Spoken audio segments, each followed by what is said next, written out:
Hi friends, అందరికీ నమస్కారం. Thank you so much for 100 subscribers అయ్యారు. నా ఛానల్ సబ్స్క్రైబ్ చేసుకున్నందుకు మీకు చాలా చాలా ధన్యవాదాలు, కృతజ్ఞతలు తెలియజేసుకుంటున్నాను.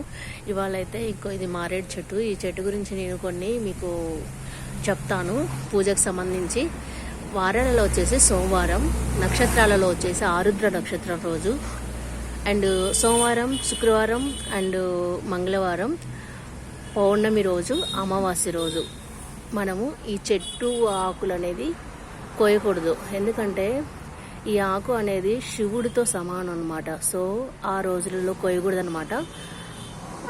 ఇలా పూజ చేసుకునే చెట్టు కాబట్టి కంపల్సరీ కోయకూడదు. కొంతమంది కోసి తెలియక శివుడికి పూజ చేస్తూ ఉంటారు ఆకులు పెట్టి. బట్ ఈ డేస్లో కోయకూడదండి. అండ్ ఆ రోజు పూజ చేసుకోవాల్సి వస్తుంది. అప్పుడు ఎలా ఆకులు అంటే ఇలా కింద పడి ఉంటాయి చూడండి.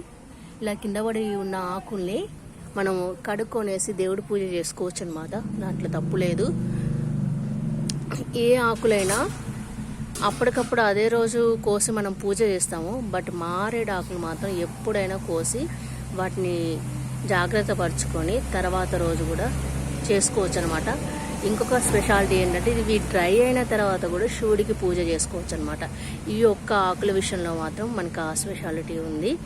సో ఆ అవైలబిలిటీ ఉంది కాబట్టి మనం ముందుగానే కోసుకొని పెట్టుకొని పూజ చేసుకోవచ్చు. నేను చెప్పిన డేస్లో మాత్రం మీరు ఆకులు కోయకండి.